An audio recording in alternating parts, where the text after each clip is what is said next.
This woman exposed what really happens at P. Diddy's parties. Then disappeared. The night Vanessa Mitchell disappeared, the rain fell like judgment on the streets of Los Angeles. Her last Instagram post, a blurred image of champagne glasses, on a marble counter with the caption, "Truth costs everything," would become the digital tombstone of a woman who dared to speak against power. 3 days earlier, her exposé had sent tremors through Hollywood's foundation. Now her apartment stood empty. Laptop missing, closet half-packed. A single high heel tipped over near the door as if she'd fled in haste. The only thing that remained untouched was the business card of Detective Marcus Reeves pinned to her corkboard, the one she'd called just hours before, vanishing into thin air. This is the story of how an ordinary woman with extraordinary courage disappeared after pulling back the curtain on one of music's most powerful men and the dark machinery that protects empire at all costs. Vanessa never intended to become a whistleblower. At 27, she was simply another aspiring event coordinator in a city built on dreams and devastation in equal measure. Standing at 5'6" with chestnut hair that framed determined eyes, she possessed that rare blend of efficiency and charisma that made her invaluable in an industry where connections were currency. When you get the call to work a Diddy party, you don't say no, Rachel Lopez, Vanessa's former roommate, later told investigators. That's how you make it in this town. You climb the ladder one celebrity connection at a time. The February night that changed everything arrived wrapped in the promise of career advancement. Diddy's staff had been impressed by Vanessa's work at a Golden Globes after-party. The call came on a Tuesday. The event was that Saturday, and exclusive gathering at his Holmby Hills estate. It's just logistics and vendor coordination, the assistant had explained. Standard NDA required, of course. Vanessa stood in her tiny Studio City apartment, phone pressed to her ear, watching as a shaft of California sunlight illuminated the vision board above her desk. Magazine cutouts of the event planning empire she dreamed of building. "I'll be there," she said, unaware of how those 3 words would unravel everything. The first red flag appeared at check-in. Security guards with earpieces and emotionless eyes collected phones in sealed bags. Standard. For high-profile events, what wasn't standard was the second NDA thrust before her just minutes before the party began. "This is extensive," Vanessa murmured, scanning paragraphs of legal language that seemed to extend far beyond typical confidentiality agreements. The security guard didn't blink. "Everyone signs it." His tone left no room for questions, with the knowledge that refusing meant walking away from the career opportunity of a lifetime. Vanessa signed, her signature an unwitting contract with consequences she couldn't yet comprehend. The estate sprawled before her, a monument to excess and power. Marble floors gleamed under crystal chandeliers. Staff moved with practiced precision, invisible until needed. In the kitchen, chefs prepared delicacies while bartenders crafted signature cocktails. Everything appeared immaculate, professional. Exactly what you'd expect from an A-list gathering. "You must be the new coordinator." The voice belonged to Elijah Carter, Diddy's event director, a man whose reputation for perfectionism preceded him. "Everything needs to transition seamlessly from dinner to the after-party. The private rooms upstairs are strictly off-limits to staff unless specifically called." "Off-limits rooms at a dinner party?" Vanessa asked. Elijah's smile never reached his eyes. "Just standard protocol for privacy. You'll handle the main floor only." For the first 3 hours, the event unfolded like any other high-profile gathering. Celebrities arrived in waves, air-kissing and laughing as photographers captured carefully curated moments for social media. Vanessa directed caterers, managed the flow of champagne, and ensured the DJ transitioned between sets without interruption. Then came the shift. Subtle at first, a change in the energy as certain guests disappeared upstairs while others departed. The music grew louder, the lights dimmer. Security tightened, with guards taking positions at the base of the grand staircase. "What happens now?" Vanessa asked a bartender who'd been mixing drinks with mechanical efficiency all night. The woman's eyes darted around before she leaned in. "The real party. Just do your job and don't ask questions." It was past midnight when Vanessa heard the scream. The sound cut through the bass-heavy music, high-pitched, desperate, and quickly muffled. Vanessa froze near the service entrance, a tray of empty glasses in her hands. None of the guests seemed to notice, or if they did, they showed no reaction. But there was one person who noticed her noticing. Aria Robinson, a model whose face had graced campaigns for luxury brands worldwide, locked eyes with Vanessa from across the room. Something unspoken passed between them, recognition, fear, a silent acknowledgement. Later that night, as the party began to wind down and dawn threatened the horizon, Aria approached Vanessa in the kitchen. You heard it too. Not a question, but a statement, delivered in a whisper as Aria pretended to ask for water. Vanessa nodded almost imperceptibly. What was that? Aria's perfectly manicured nails gripped the counter, knuckles white. This is your first time here, right? Take my advice. Forget what you heard. Forget you ever worked this party. Before Vanessa could respond, Elijah appeared in the doorway. Everything all right here? Just getting some water, Aria replied, her posture instantly relaxing into practiced nonchalance. Your new coordinator is excellent, by the way.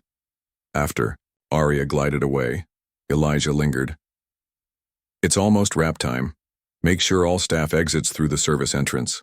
Security will check everyone. The implication was clear. No one left without scrutiny. But as Vanessa directed the cleanup crew, her mind kept returning to that scream and to the strange interaction with Aria. Against every instinct for self-preservation, she found herself taking a wrong turn. Whether by accident or subconscious design, she would later question, and ascending a service staircase that led to the second floor. The hallway stretched before her, lined with closed doors. From behind one, she heard hushed voices, a sob, the distinctive sound of someone sniffing something. Vanessa stood frozen, heart pounding against her ribs when a door opened further down the corridor. 2 security guards emerged, supporting a young woman between them. Her makeup was smeared, eyes unfocused, limbs moving as if she'd forgotten how to use them. The woman's gaze briefly connected with Vanessa's, vacant, terrified, pleading. Hey, staff isn't allowed up here. The voice belonged to a third security guard who emerged from another room. I got turned around looking for the service stairs, Vanessa stammered. Down that way. His hand gripped her upper arm, steering her toward the staircase. And we'll need you to sign an additional document before you leave. As she was escorted downstairs, Vanessa glanced back, catching one last glimpse of the disoriented woman being guided into another room. It would be that face, young, vulnerable, silently screaming for help, that would haunt Vanessa's dreams for weeks to come, and ultimately drive her to risk everything. The next morning, Vanessa woke to a direct deposit of $3,000 in her account, nearly triple the standard rate for event coordination. The transaction description read simply, Event Services Final. The message was clear, exceptional payment for exceptional silence. I can't just pretend I didn't see anything, Vanessa said, pacing the length of her apartment while Rachel watched with growing concern.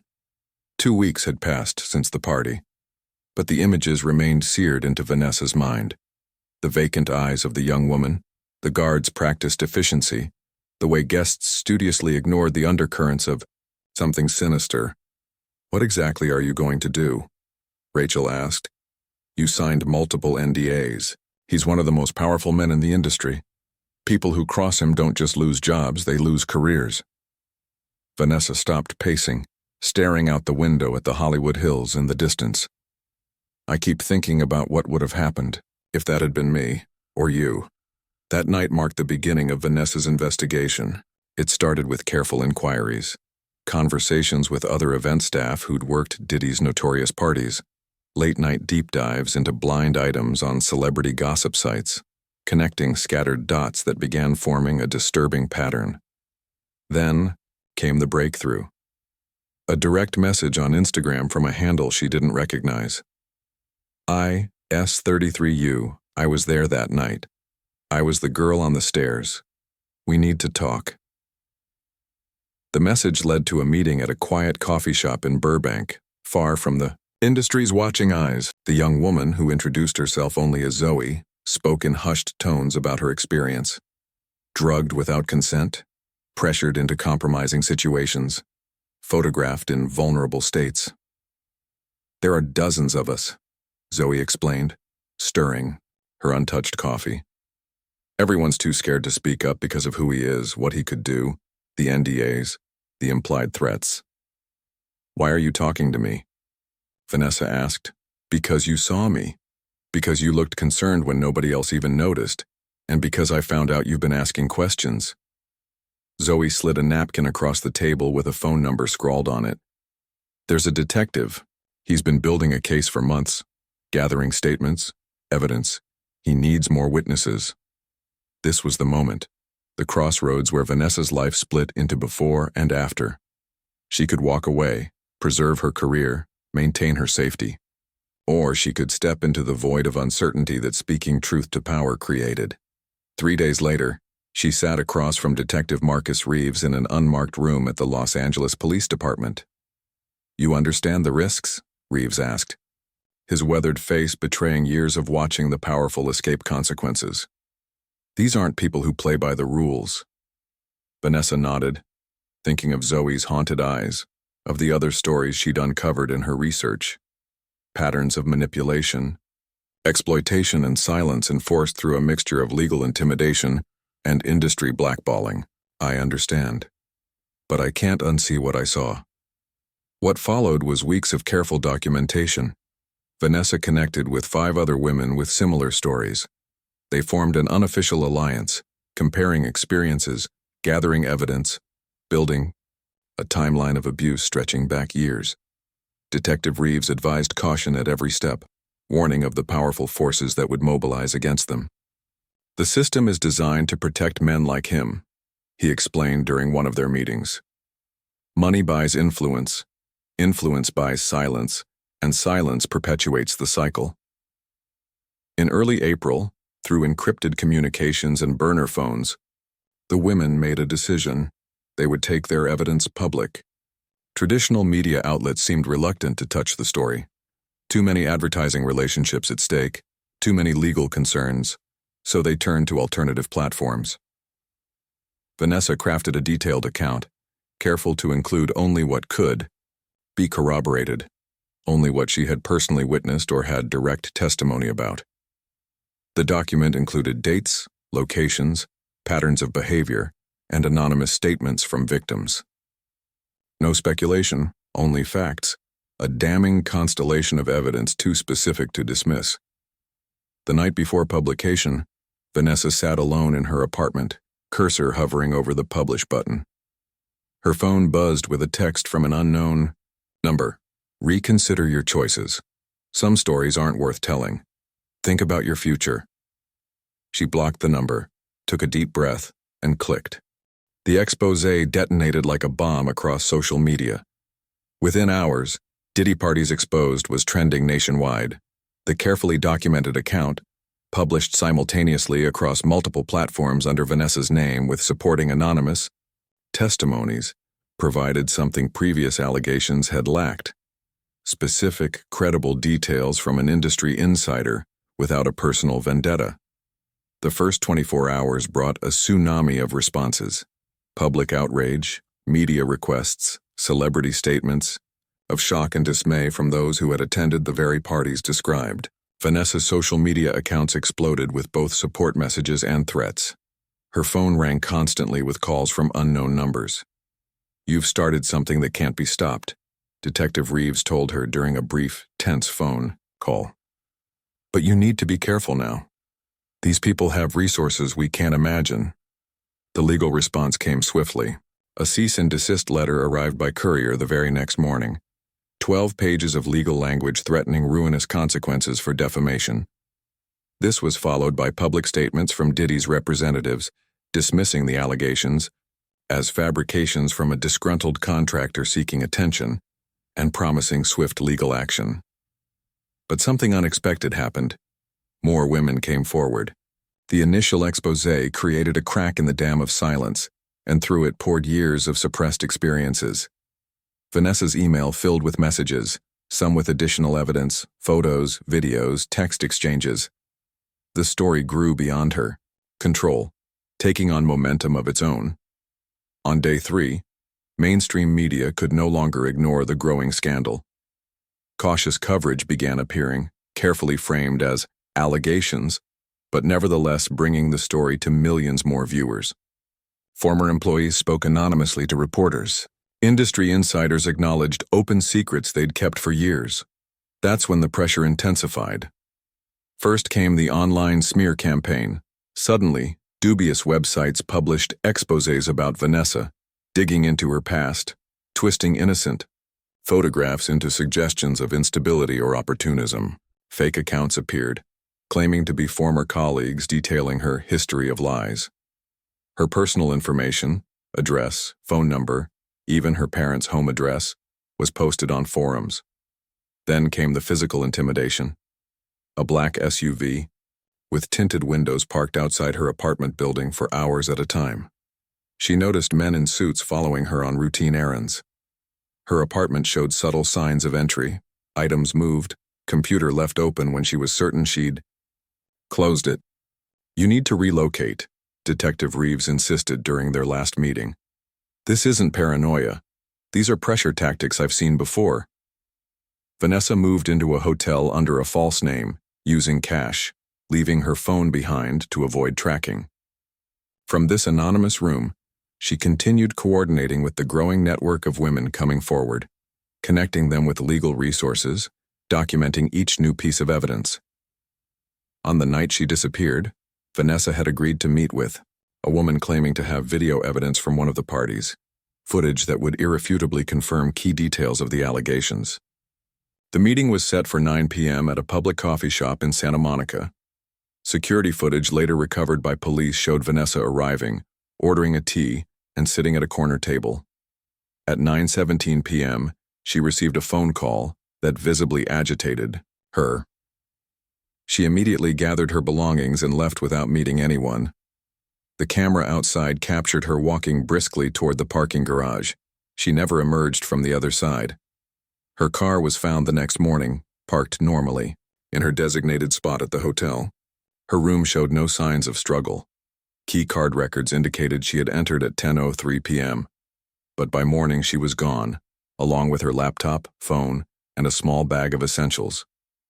The only communication came in the form of a scheduled email that delivered to Detective Reeves at exactly 8 a.m. "If you're reading this, something has happened. I've uploaded everything to secure servers with instructions for release if I don't check in every 24 hours. The truth doesn't disappear even when people do." Part 3, The Reckoning. 3 months have passed since Vanessa Mitchell vanished. Her disappearance, rather than silencing the allegations, amplified them to international proportions.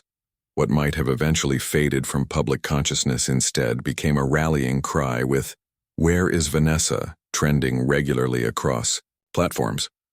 The investigation into her disappearance continues, led by Detective Reeves, who has faced his own professional challenges for pursuing the case so aggressively. Several officers have been reassigned after evidence of potential interference emerged. The FBI has now joined the investigation, elevating the case beyond local jurisdiction. As for the allegations themselves, the floodgates have opened. Over 30 women have now come forward with similar stories spanning 2 decades. Class action lawsuits have been filed. Former security personnel have started talking, seeking immunity deals in exchange for testimony. Several high-profile celebrities have publicly distanced themselves from Diddy, while others have faced questions about their own knowledge and complicity. Most significantly, the dead man's switch Vanessa created has activated twice, releasing batches of evidence, text messages, security footage, financial records showing payments to potential witnesses, to selected journalists. Each release has expanded the scope of the investigation and drawn more public attention. Aria Robinson, the model who first warned Vanessa at the party, broke her silence in a tearful interview last week. "I should have done what she did years ago," she confessed. "Maybe then she'd still be here. We were all complicit in our silence." The investigation into Vanessa's whereabouts has yielded troubling clues. Security footage from businesses near the hotel captured a maintenance van parked longer than normal. Her laptop's cloud backup shows it was accessed briefly at 3:14 a.m. that night, though experts cannot determine if Vanessa herself was using it. Social media erupts periodically with claimed sightings across the country and abroad, most proving false, though 3 remain credible enough to pursue, including one from a gas station attendant in Oregon who described a woman matching Vanessa's description appearing disoriented and afraid when paying cash for fuel. Rachel Lopez maintains a dedicated Instagram account posting updates on the search and investigation. Whether Vanessa is in hiding for her safety or something worse happened, we won't stop looking, she stated in a recent post that garnered over 2 million likes. For many young women in the industry, Vanessa Mitchell has become both a cautionary tale and a symbol of courage, someone who risked everything to expose a system designed to protect the powerful at the expense of the vulnerable. Last week, an anonymous donation of $1 million was made to establish the Vanessa Mitchell Fund for entertainment industry whistleblowers, providing legal and security resources for those coming forward with allegations of abuse in Hollywood. Detective Reeves, when asked about the ongoing investigation, remains guardedly hopeful. People don't just vanish in thin air, he told reporters. Someone knows something, and eventually the truth has a way of surfacing. As the legal cases build and the search continues, the question remains, where is Vanessa Mitchell? Did she go into hiding, fearing for her safety? Was she silenced by those with everything to lose? Or did she strategically disappear to ensure her evidence would have maximum impact? The only certainty is that her courage created a seismic shift in an industry built on power imbalances and enforced silence. In exposing what happens behind closed doors at the parties of the powerful, she revealed something far more damning: the machinery of suppression and intimidation that allows such behavior to thrive. Though Vanessa Mitchell may have disappeared, the truth she fought to expose remains, growing louder, clearer, and more undeniable with each passing day. Her final Instagram post now seems prophetic rather than ominous. Truth costs everything. But what she perhaps didn't anticipate was how much her truth would ultimately cost those she sought to expose.